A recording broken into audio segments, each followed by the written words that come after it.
Hey guys, my name is Moon and welcome back for more Umineko When They Cry. So last episode, it was a pretty fun episode, right? With Kraus and his siblings making deals with each other. It was pretty funny. The siblings thought that they won, right? And then by the end, Kraus is the one who actually won, right? And that was a very nice conversations between them. So we are gonna continue, and I guess we are back with the kids here with Butler and his cousins. So let's continue.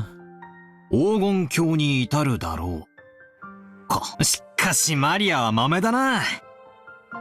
ちゃんとメモしてるとは偉いぜ。マリアは忘れっぽいからちゃんと書く。ママに言われたからちゃんと書く。 There was a notebook inside the handbag Maria was always carrying around, and Beatrice's epitaph was copied onto it. Thanks to that, we were all able to challenge the puzzle of the epitaph while walking down this beach. Jessica and the rest had already tried to solve it several times, and had already gotten bored with it. However, since this was a first for me, I was so excited that I couldn't stop. It really tickled my sense of adventure. まず1行目。懐かしき故郷を貫く鮎の川か。じいさまの故郷ってどこだっけ？戦前の後宮家は小田原のあたりに屋敷を構えてたって聞いたぜ。Odawara? で、となりゃ小田原に流れてる鮎の泳ぐ川に関心がいくわけだろ。まずはその川が起点になるからな。んで、黄金鏡を目指す者はそいつを下って鍵を探せとあるわけだ。小田原にある川ってなんだ？鮎が泳ぐ川だぜ。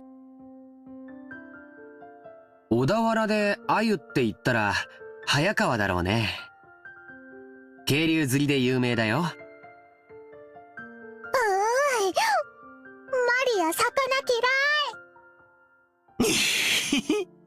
マリアももう少し大きくなったらわかるぜ。鮎の塩焼きをベロベロベロってな。うまいぜ。さっき飯食ったばっかりだってのに、もう腹が減ってきちまうぜ。ビスケットでもお持ちしましょうか？悪い悪い。そんなつもりで言ったんじゃないぜ。気にすんな。Shana-chan was faithfully keeping us company since she didn't have any afternoon chores for a while. I would have thought that since she's a servant, accompanying us would force her to take care of us and tire her out, but that didn't seem to be the case for her. On the contrary, she seemed to enjoy joining in on a conversation with people close to her age. True, they should have brought Cannon as well, right? But yeah, Cannon, last episode he was with Kinzo. When I asked, I heard that she was a sort of a worker whose room and board were supplied by her employer. So normally the only person close to her age was Jessica. Yeah, I can imagine how that might be pretty dull. さて、小田原で鮎の川って言えば早川だってことは分かった。となりゃ下るしかねえよな。早川を下ると何があるんだろうな。下流に出て海に出ると思います。そうさ、河口部に出る。そして碑文の3行目には川を下ればやがて里ありとあるな。ちなみにそういう河口部は大抵大昔から輸送の要衝になってて大きな都市があるもんさ。ここが次のチェックポイントだな。なかなかいい筋だね。バトラ君の想像通り、そこは大昔にとても栄えたことだよ。小田原城があるところだね。修学旅行で小田原城に行った気がします。Field trip? How old was she again when she arrived here, or when she worked here, Shannon? I mean, does it say here? But yeah, I think they said it, right? A young but experienced servant. Okay. I don't remember if they said it, but yeah, she was here a couple of years back already, right? 素敵なお城でしたよ。 Was it like she was working here for like almost 10 years already, if I'm correct? ああ、私も小田原城だったぜ。洋館に住んでてなんだが、やっぱり日本人は和風の方が落ち着くよな。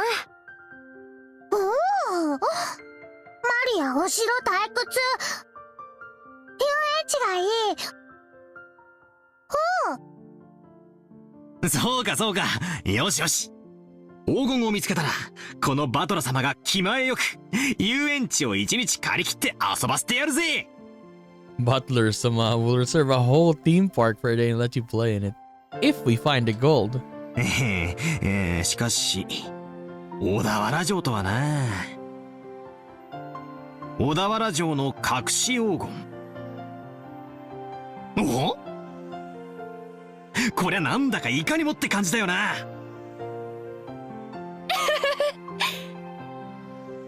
あ、2年前の私たちもそこまでは行き着いたぜ。小田原で鮎の泳ぐ川を下った里。そこが多分小田原城あたりだろうってところまでは私たちも行き着いたさ。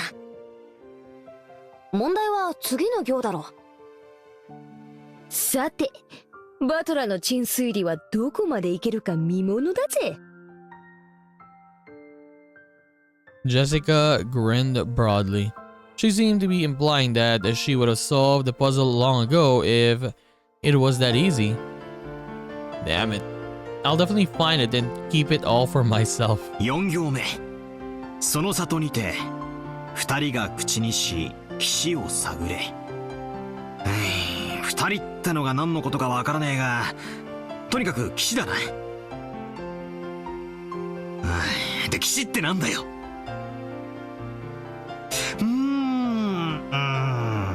岸って名前がつく地名でもあるのかな。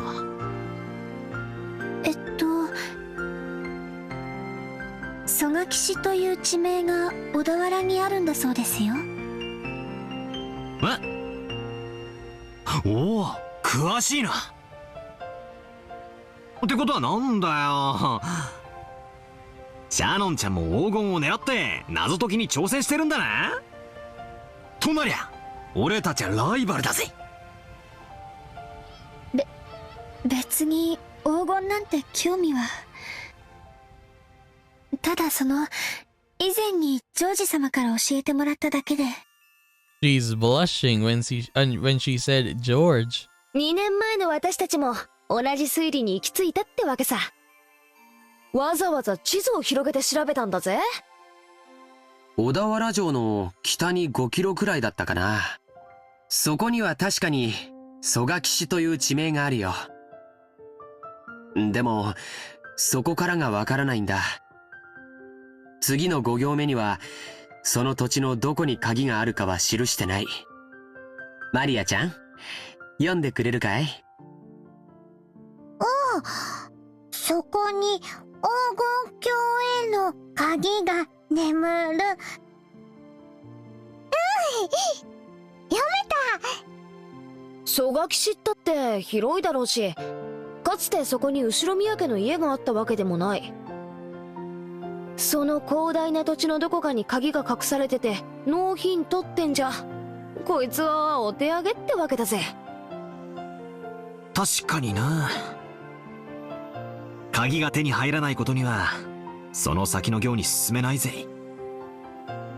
ジョージ兄貴、曽我岸ってのはどんなとこなんだ？さあね。行ったことはないからわからないけど、地図によると山の中みたいだよ。確か浅間山の山麓みたいだったね。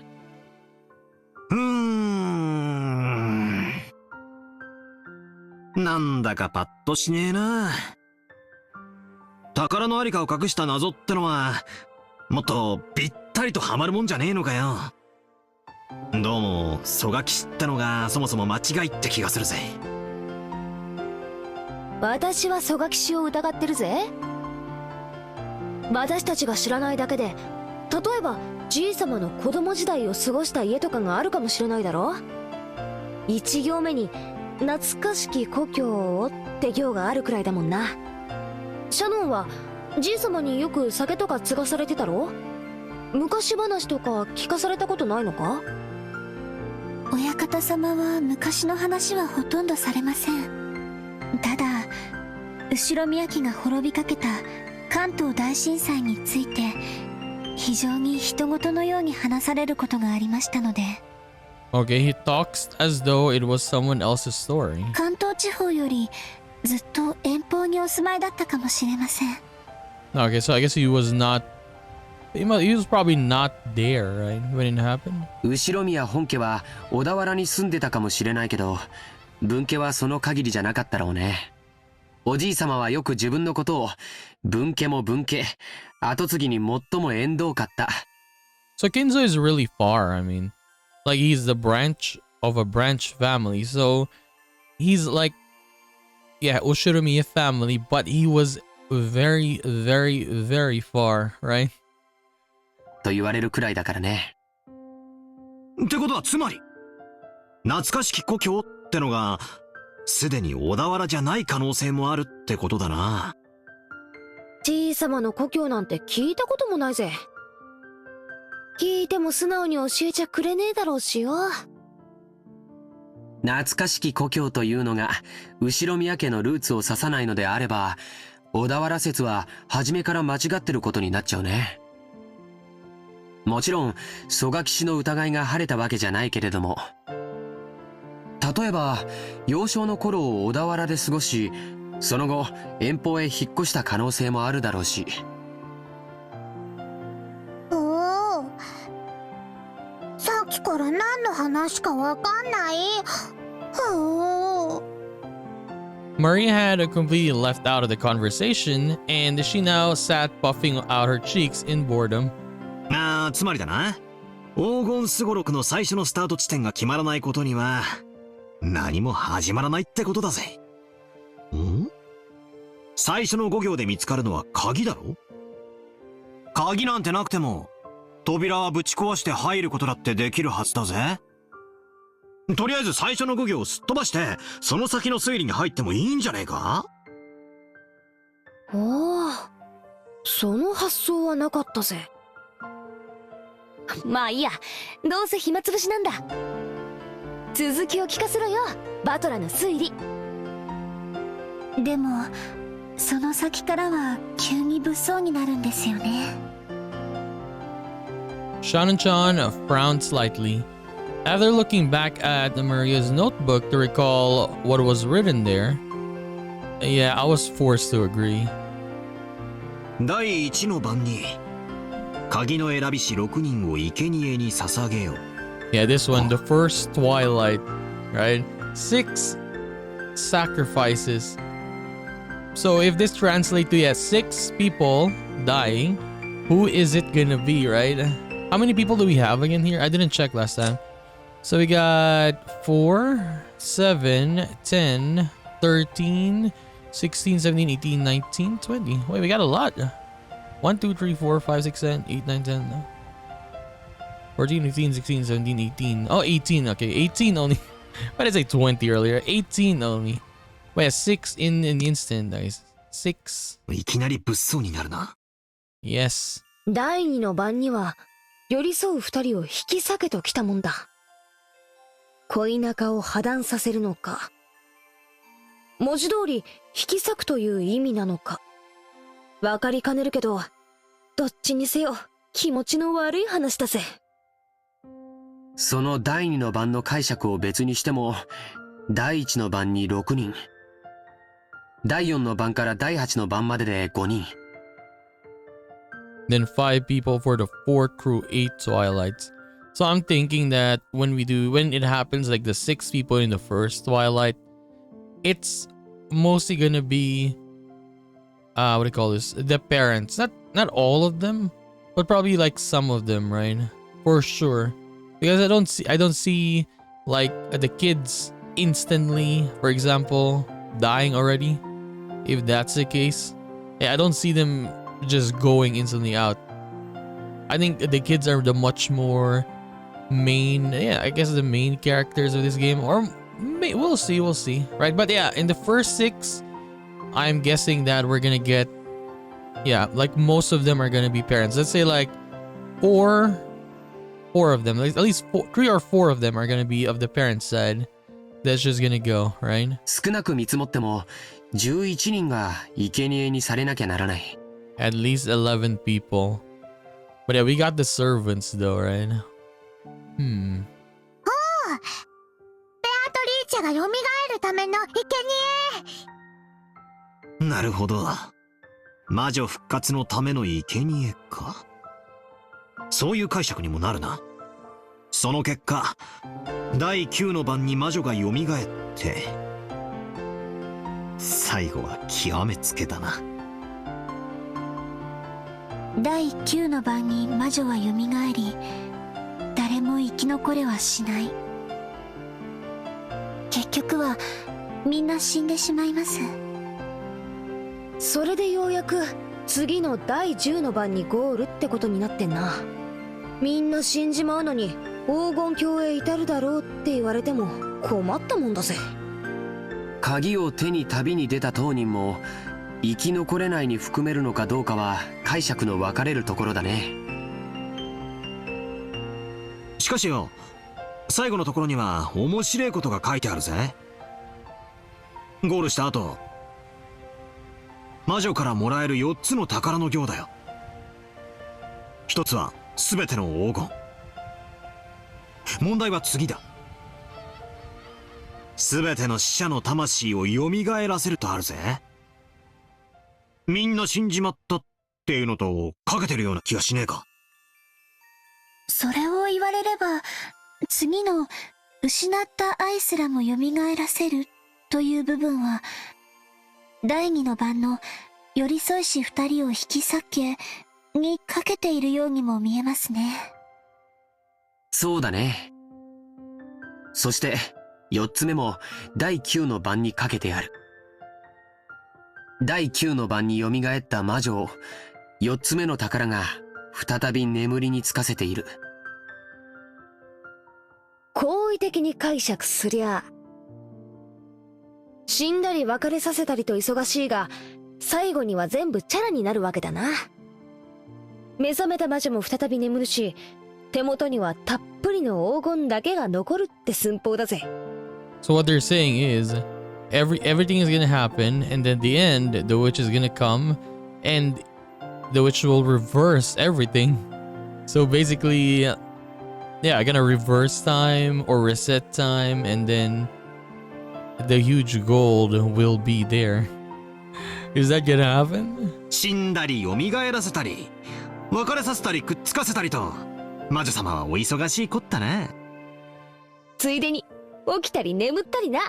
But I do wonder though how this is gonna happen. I'm very, very excited. やれやれ。せっかくの隠し黄金の話も魔女の話が絡んじまうと急にうさんくさくなっちまうぜ。違いないな。I laughed along with Jessica. After all, the idea of a witch was just too ridiculous. I mean, in the first game, right? In the first game, in Higurashi, we had supernatural elements, but it was, let's say it was minor, right? It was, yeah, there is supernatural elements on that one. Just kind of minor, right? Like, the one that was happening there was, yeah, actually real, like a disease, right? But in this one, let us see how big the supernatural stuff is gonna be. Of course, once he started laughing like that, Maria, who believed in the witch, got angry. 魔女はすごい。魔法で何でもできる。殺すことも生き返らせることも、愛を与えることも奪うことも、空も飛べるし、姿を透明にできるし、黄金もパンも生み出せる。ふう。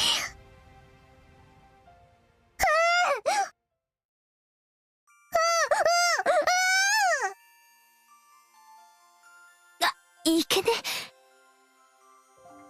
悪い悪い、冗談だよ。Jessica apologized, sticking out her tongue, but Maria didn't accept it. She grabbed her notebook back out of my hands and, opening to some other pages, tried to prove that the witch existed. Those pages had colorful drawings of witches on them, and, well, conveyed the fantastical image Maria had of witches. It wasn't the normal image of a crooked-nosed hag flying around on a broom, but a dreamlike person with unnatural powers who would do anything and wore a beautiful dress. So yeah, what is a witch? Is a lady, right? A woman.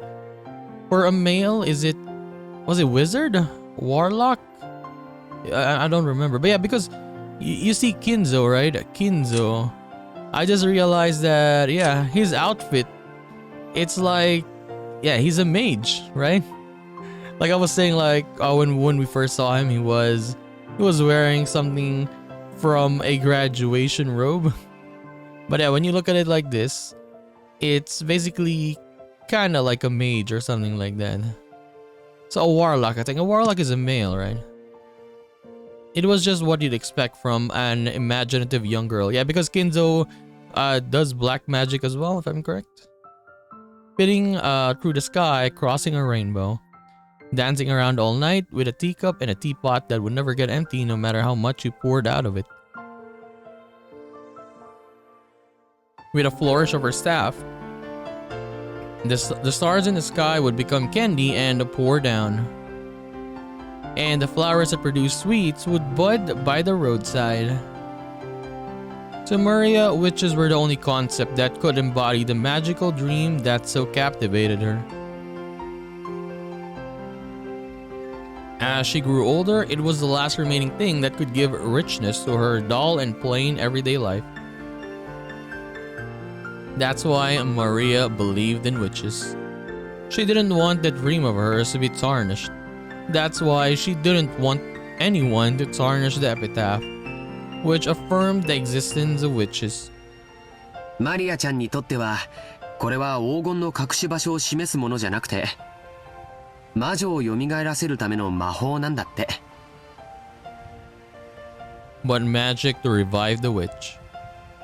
So it was a single link between Maria and the witch. Maria, she wants to do this. She wants to revive, I guess, the witch.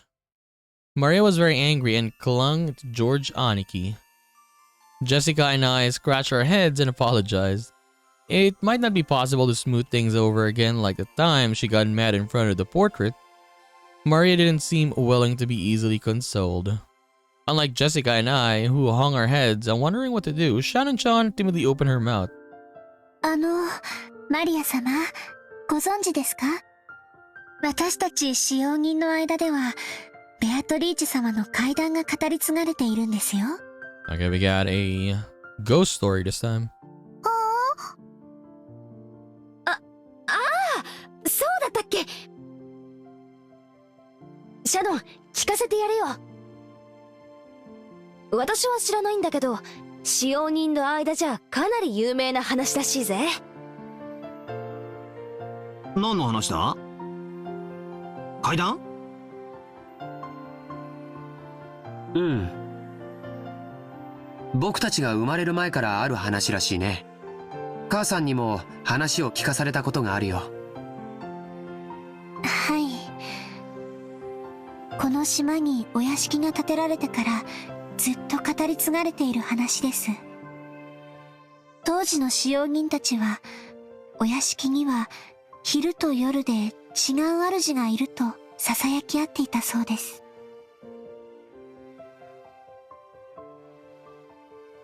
One of the day and one of the night. The tale that Shannon told was just like a typical campfire ghost story. If there was a forest with a witch living inside of it, then of course the witch would come pay the mansion a visit from time to time. At some point, this ghost story naturally sprouted up between the servants. ちゃんと閉めたはずの窓や扉や鍵がもう一度見回りに来たら開いていたとか、消したはずの明かりがついていたり、つけたはずの明かりが消えていたり、置いたはずのものがなくなっていたり、置いた覚えのないものが置かれていたり、そういうことがあるたびに古い使用人たちは魔女が姿を消してお屋敷を訪れ、いたずらをしていったのだろうとささやき合ったそうです。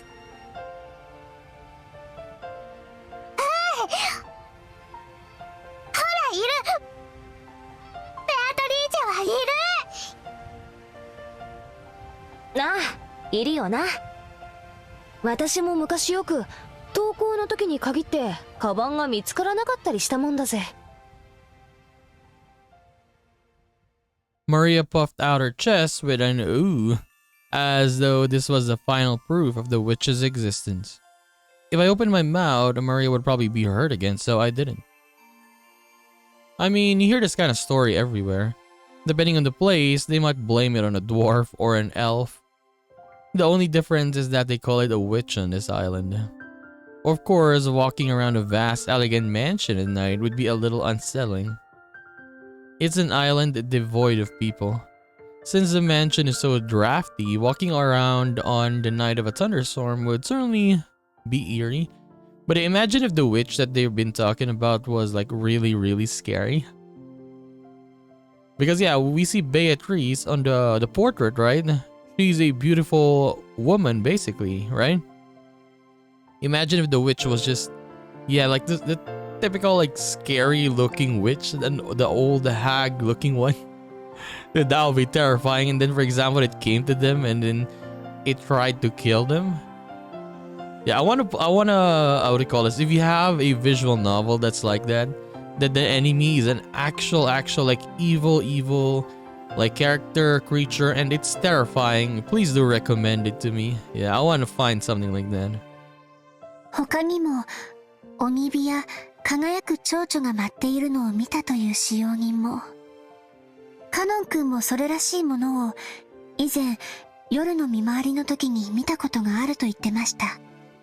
あと最近ではお屋敷の中で深夜に不思議な足音をよく聞くと使用人の間で話題です。私たちは肖像画の中のベアトリーチェ様が姿を消してお屋敷の中を散歩しているんだろうとささやき合ってるんですよ。ずいぶん前ですが、私もそうかもしれない足音を夜の見回りの時に聞いたことがあります。ひゅー、そりゃ怖えな。あ、でも怯えることはないんですよ。ベアトリーチェ様は親方様とは異なるもう一人のお屋敷の主です。だから変に怯えたりしないで敬意を持っていれば決して悪いことはしないのだそうです。ただし敬意を持たないと恐ろしいんだったね。はい。私が勤めを始める直前に階段を転がり落ちて腰に大怪我をして辞めた方はベアトリーチェ様のことを悪く言っていたそうです。だから使用人たちはベアトリーチェ様のお怒りに触れたのだろうと噂し合ったそうです。バトラとチェシカ、きっとお怒りに触れる。Okay. わあ、悪かったぜ。お怒りに触れちゃたまるね。Yeah, if something happens to Butler, it's probably gonna be to Maria doing it. Or to Jessica or Butler. For example, they're standing in the stairs, right? In front of it? I mean, up top. And Maria will just push them down. 謝るよ、マリア。もちろん、魔女様にも謝るぜ。ベアトリーチェ様、ごめんなさい。よそ者のザレ言と思って勘弁してやってください。私も謝るぜ。ベアトリーチェ様、ごめんなさい。これで魔女様、私たちを許してくれるかな。わかんない。魔女は気まぐれだから、許してくれるときは許してくれるし、許さないときは許さない。それは困ったね。マリアちゃん、バトラ君とジェシカちゃんがベアトリーチェ様のお怒りに触れないようにするいいおまじないとかないかな。 Oh, good luck charm. 何か魔除けとかさ。 By relying on Maria, who was proud of knowing the most about witches, George was trying to revive her self-esteem. Yeah, George is really good when it comes to this stuff. Once again, I gotta admire his ability to calm kids down. After taking a moment to cross her arms and seriously ponder whether there might be a charm that could save us, she started flipping through the pages in her notebook. I thought it was just a scribbled diary, but there also seemed to be quite a few pages that looked like they'd come from a book on black magic. Maria solemnly considered a group of these pages which contained things that looked like magic circles. Apparently, grandfather wasn't the only one with a black magic hobby. When Maria finally found what she was looking for, she snapped the notebook shut and threw it in her handbag. She then began fishing through the bag's contents. There seemed to be a various jumble of things in there. After a while, she took up various pieces of junk, although they were probably important magical items to Maria, and repeatedly threw them back in, saying they were wrong. It was a little humorous, just like when Doraemon took out the wrong tool. Doraemon got name dropped in this game. Finally, she seemed to discover what she was looking for. So yeah, I guess this one is what do you call this? Set in the real world, or yeah, I guess, right? I mean, they're mentioning Doraemon, right? And then last time they were talking about what do you call this again? The business is gonna boom soon. But it actually did boom right in Japan in 1986 or something. With a face that was unimaginably cheery when compared to the intense expression she had worn until now, she held those out to Jessica and me. I grabbed it and saw that it was a very cheap looking charm. It looked like a bracelet made from a plastic rosary, with a scorpion themed medal attached to it.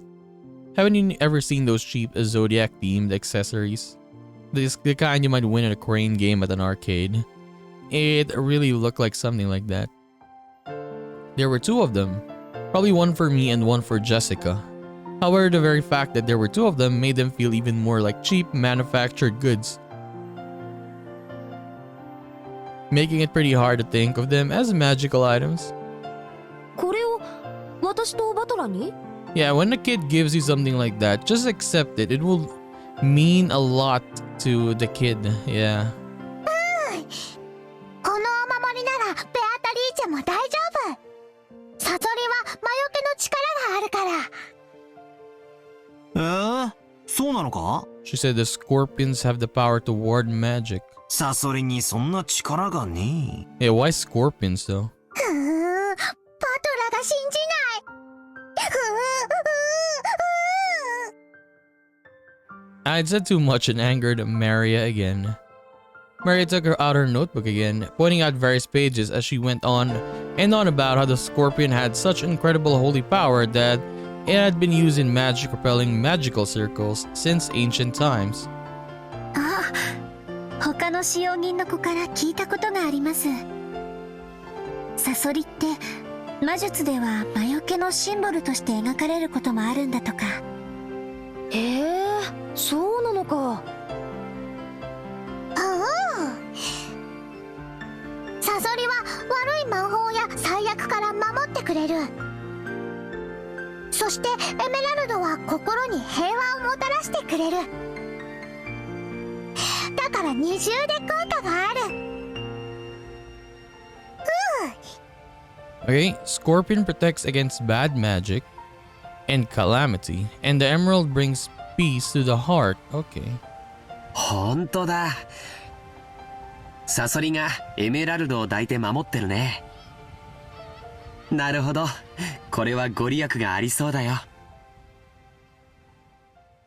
I really wanted to make fun of those worthless looking charms, but as I watched Maria explaining with all of her heart and realized that she'd found them for our sakes, I started to feel like it might actually work, even if it was just a prize from some game center.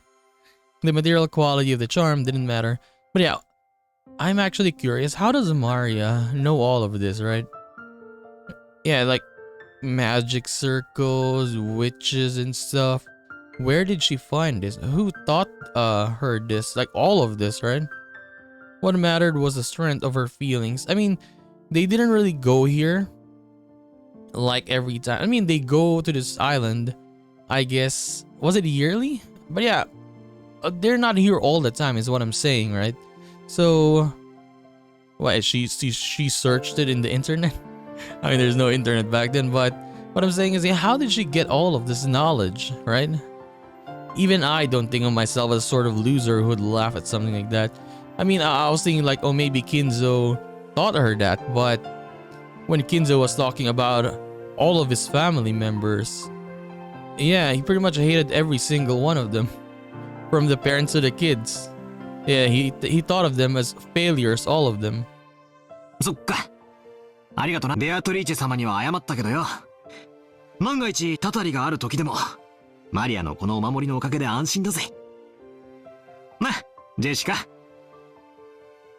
ああ、そうだぜ。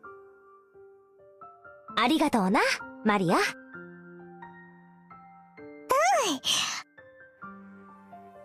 心に平安が欲しいときは腕につける。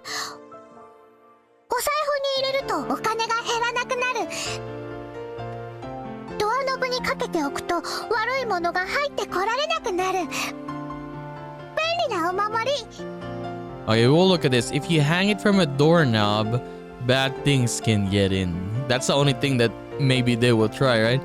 Yeah, or this one, when your heart to be at peace. Maybe that. それはすごい効能ですね。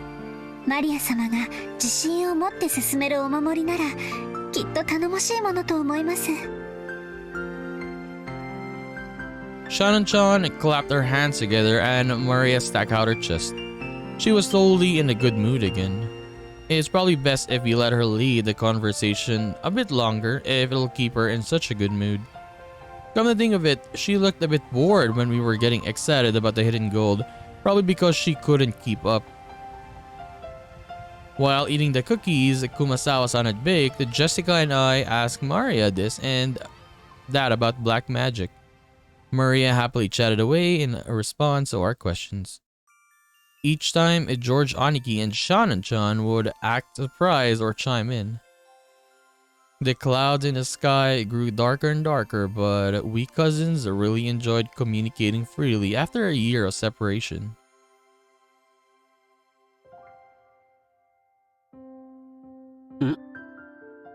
今、額にポタって来なかったかい？どうだろうな。As George Aniki rubbed his forehead, he looked up at the sky. Considering the color of the sky and the dampness of the air, it wouldn't have been odd for a raindrop to hit him. The wind also seemed to have grown a bit stronger. マリアポタッと来ない。マリアだけ来ない。安心しろ。俺にも来ねえぜ。それに今夜になれば誰にも等しく大雨が降るだろうよ。そうだね。そろそろ引き上げた方がいいかな。Shannon-chan looked down at her watch. It was probably well into the evening by now. もう仕事に戻る時間かよ。はい。皆様と一緒で楽しい時間を過ごさせていただきました。ありがとうございました。熊沢さんにクッキーをごちそうさまって伝えてね。さあみんな、片付けを手伝おう。Shannon-chan declined her help, saying that this was a servant's job. But picking up a dropped fork before the waitress has to is like my purpose in life. We folded up the blanket, gathered up the trash, and helped clean everything up. ゴミが逃げる。そいつは逃がさないぜ。マリアより先にいただきだ。マリアが拾う。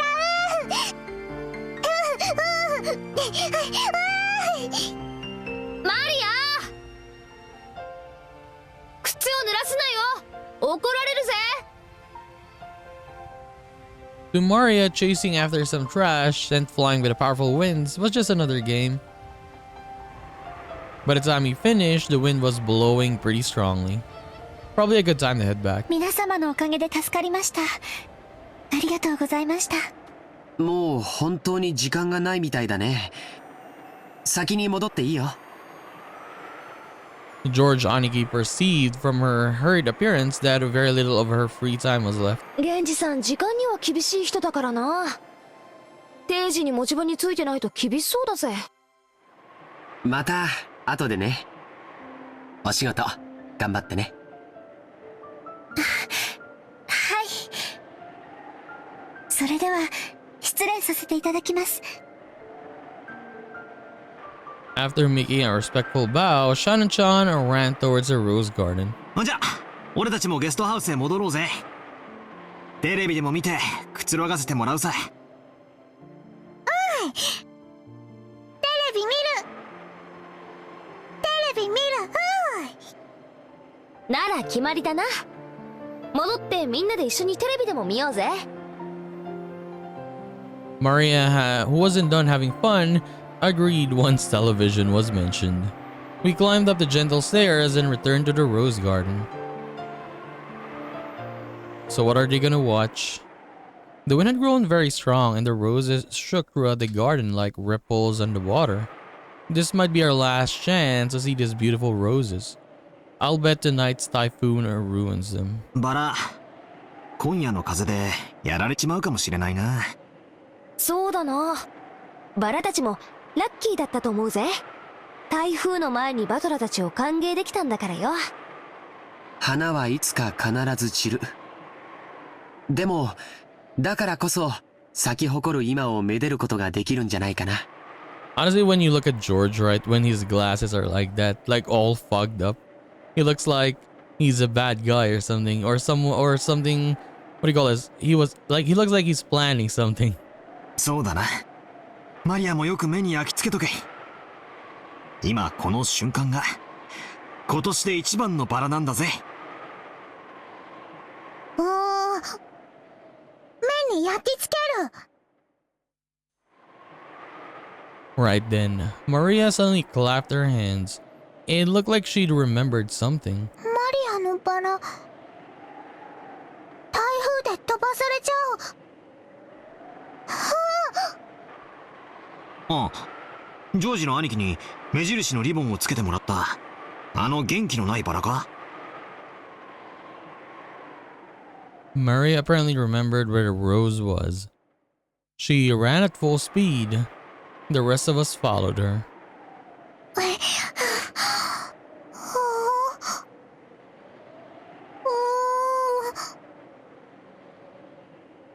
あれはどこだったっけな。確かこの辺だったと思ったぜ。We searched everywhere around that area, but it was only a single flower among all those roses after all.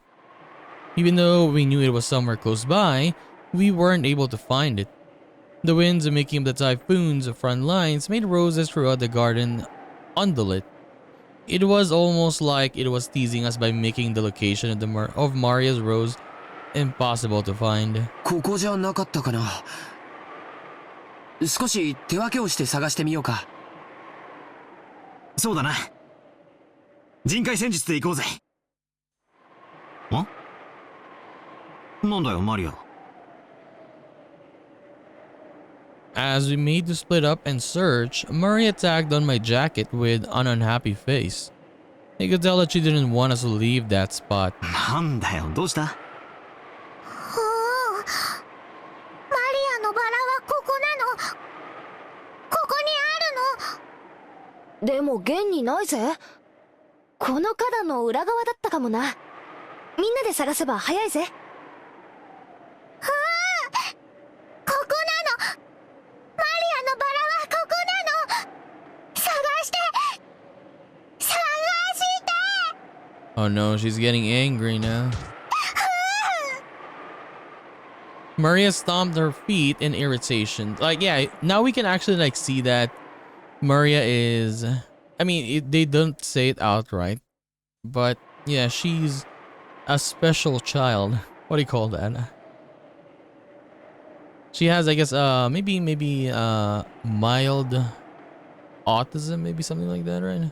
She pointed at that spot and said it was definitely there, but in actuality, it wasn't. Even so, Maria got mad when we said we were going to search elsewhere. But yeah, you can argue that maybe she's just a kid, right? I mean, kinda... never mind. We were at a loss for what to do. For a while, we had to stay near Maria and pretend to search through that rose thicket.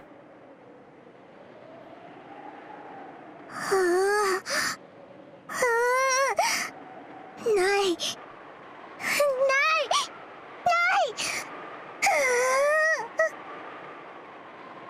Maybe she's saying that it should be here, but isn't. Maria became increasingly irritated. 参ったな。マリアがすっかり機嫌を損ねちまったぞ。マリアはたまにすごくどうでもいいことを気にし始めちゃうんだよ。それがどうにかなるときはいいんだけど。ないものは探せないしね。困ったな。Just when we were at a loss of what to do, Maria called out in a loud voice.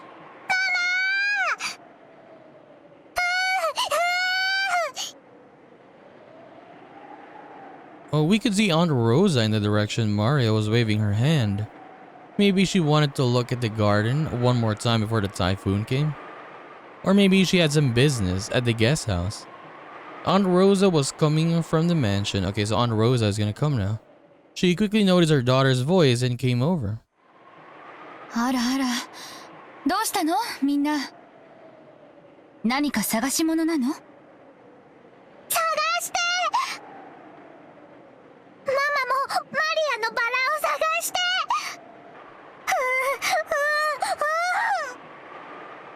マリアのバラって？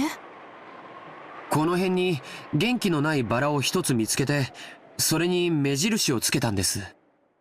飴玉かなんかの包み紙でキュッと。Oh yeah, I remember now in the beginning. Yeah. I remember now. When Butler said the candy wrapper. Yes. しかしマリア、確か俺の記憶が正しけりゃ、すぐ手前の目立つところに生えてたはずだぜ。足が生えてどこかに行っちまったんじゃなきゃ、他の場所だったと思うぜ。マリアの記憶違いじゃないのか？ここなの。パトラが信じてくれな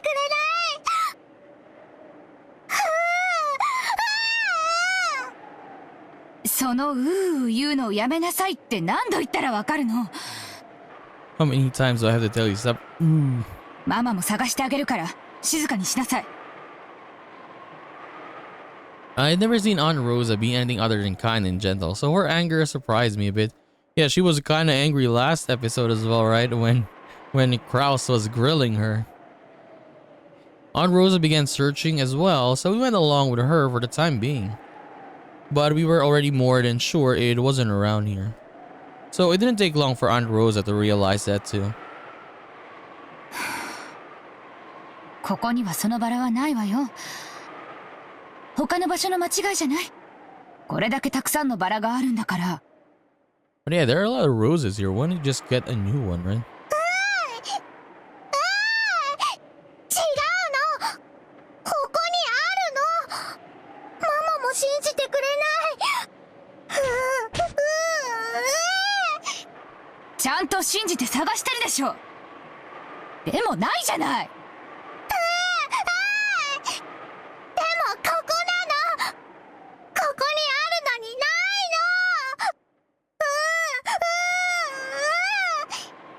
の。じゃあ誰かが抜いちゃったんでしょ。とにかくその言うのやめなさい。 She's getting angry. And she still keeps doing it. マリアのバラ抜いたの誰？抜いたの誰？返して返して。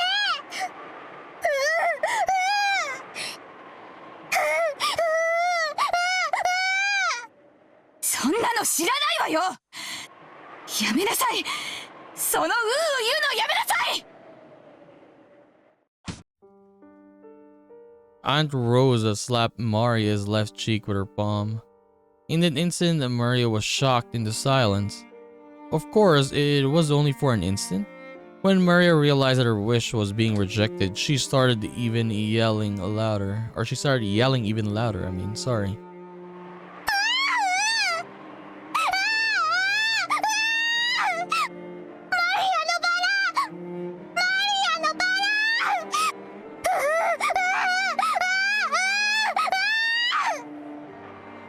その変な口癖をやめなさいって言ってるでしょ。だからクラスの子たちにもバカにされるんでしょうが、いい加減にしなさい。 And she got slapped again. Once again, her palm slapped Maria's cheek. This time, she didn't go silent. She choked as she started crying and began to bawl in an increasingly loud voice. Aunt Rosa was clearly irritated and lifted her hand once more to try and shut her daughter up. ローザおばさん。まあまあ、小さい子供のことですし、そんなマジになんなくても。I tried to cut in with a bitter smile, rubbing my hands together. But Aunt Rosa glared at me with a serious face, and I realized that I should have stayed out of this. ごめんね。バトラ君たちはちょっとお部屋に戻っててくれる？おばさんはマリアとちょっと話があるの。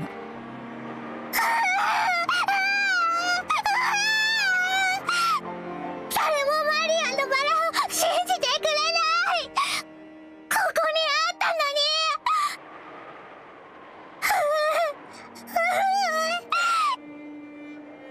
探して探して。ここなの。ここにあったの。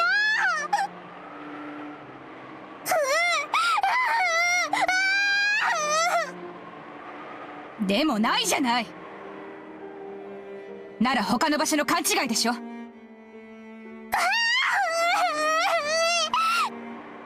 なの。絶対にここなの。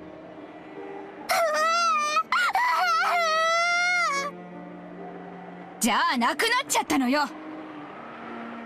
諦めなさい。どうしてマリアのバラがなくなっちゃうの？どうして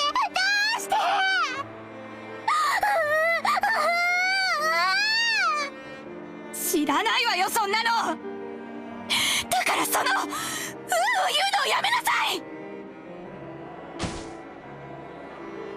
Aunt Rosa once again raised her hand, overcome by emotion, and slapped Maria's cheek. It was strong enough to knock Maria over. ローザおばさん。いくら娘でも、暴力はいけねっすよ。I stepped between them to protect Maria, who was still on the ground crying. I knew that as an outsider, problems between parents and child were none of my business. But I wasn't brought up to just silently observe something like this. バトラ君は変に思わないの？あなたの学校にうなってる女の子なんている？いや、まあさすがに高校には。でも小学生ならそういう言うのも可愛いじゃないっすか。可愛い？言うのが可愛い？ Yeah, she's gonna slap you as well, Butler. 可愛いって？ My careless words seem to have earned me Aunt Rosa's wrath. Sorry. She grabbed my collar with a terrifying expression. バカ言ってんじゃないわよ。マリアがいくつか知ってる？9歳よ。 She's 9. 小学4年生なのよ。幼稚園児じゃないのよ。それなのにまだクラスで言ってるのよ。わかる？この子クラスでなんて言っていじめられてるか知ってるの？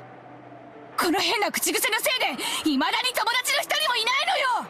無責任にマリアのこと可愛いとか言って現実から目をそらさないで。この子の将来のことをもっともっと真剣に考えて。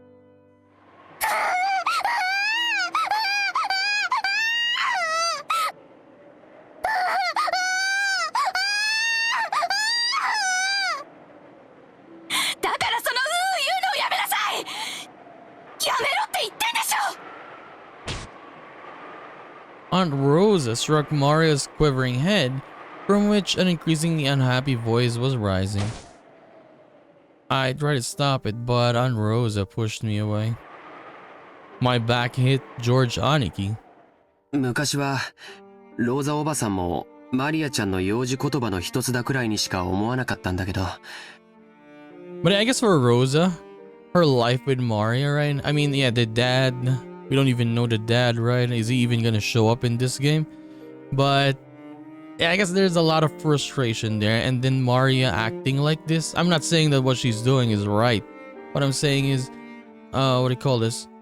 She just got a lot of frustration. You see her super angry there, right? And then smacking Maria like that.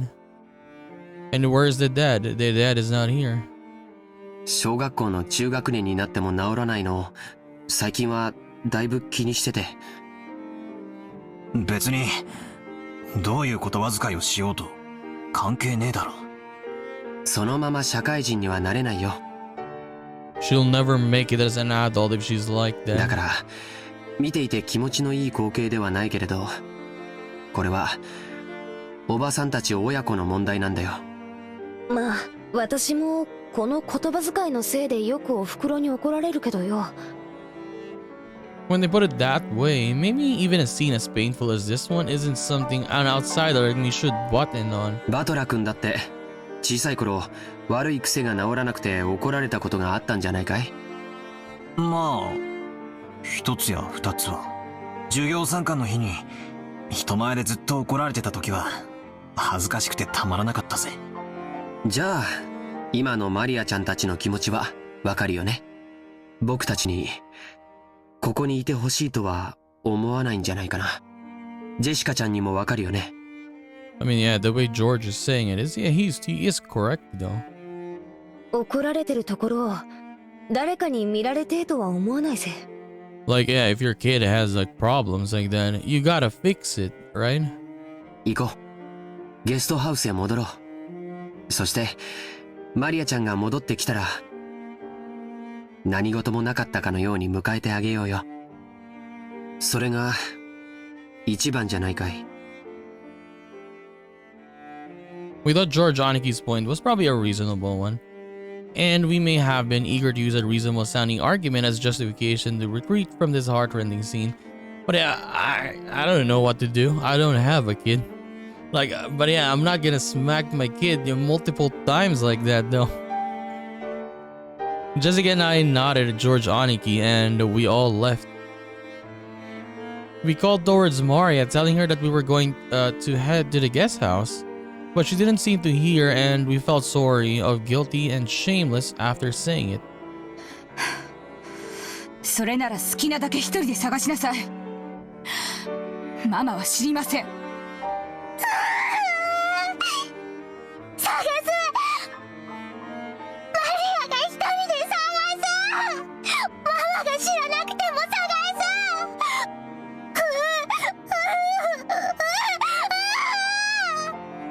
勝手にしなさい。 After blasting her way with those last few words, Rosa spun on her heels and quickly returned to the mansion. Maria probably viewed that as a cold gesture meant to injure, but that wasn't Rosa's intention.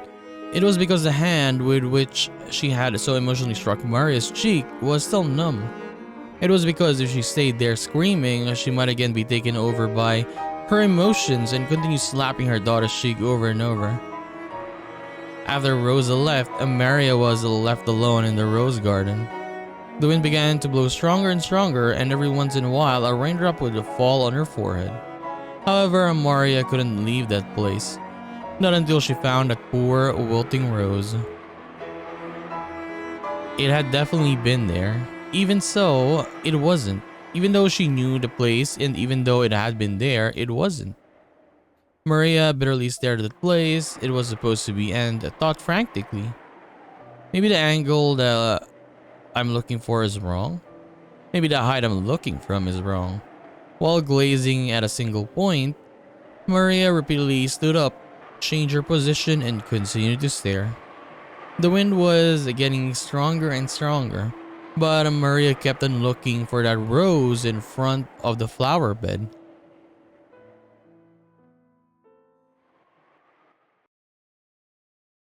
Like, what would you do in that situation if that were you, by the way?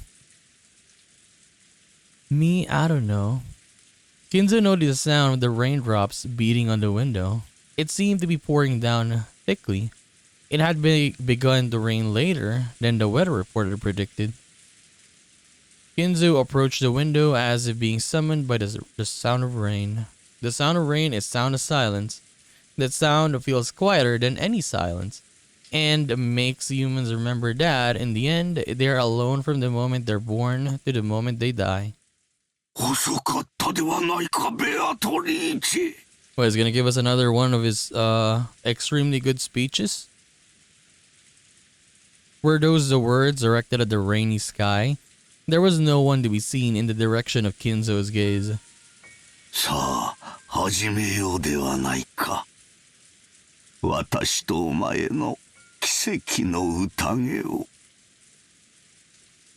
今こそ、この島は現世より切り離された。もう誰も私の儀式の邪魔をすることはできぬ。お前にふさわしい生贄は十分にあるぞ。息子たちが4人、その伴侶が3人、孫たちが4人、私に客に使用人たち。どれでも好きなだけ食らうがいい。運命の鍵は悪魔のルーレットに従い生贄を選ぶであろう。そのルーレットが私を選ぶならば、私すらもお前の生贄となろう。だからこそなのだ。それだけの狂気をかけるからこそ、私は必ずや偉大な奇跡を起こすだろう。さあ、好きなだけ食らうがいい。私はそのルーレットに打ち勝つだろう。さあ、すべてを落すぞ。まずは後ろ宮家の家督を返そう。受け取るがいい。Kinzo tore the window open, ripped the golden ring off his finger, and forcefully threw it away. At that time, the sound of thunder rang out, giving the illusion that the lightning had accepted the ring. そして、お前が蘇った時、そこにいるのは私であるだろう。私が最後まで生き残り、お前の目覚めを見守るだろう。さあ来たれ、ベアトリーチェ。ようこそ我が宴。私が生み出した全てと引き換えに、私にもう一度だけ奇跡を見せておくれ。おー、ベアトリーチェ。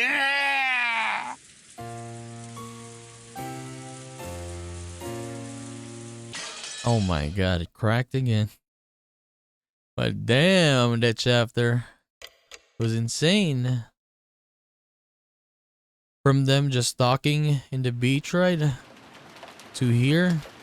I mean, to Maria in the rose garden, and then Kinzo there doing another speech of his with Beatrice. But yeah, I guess for Maria, she is. I think I can pretty much I say guaranteed, right? That she's special. She fixated on that rose, right?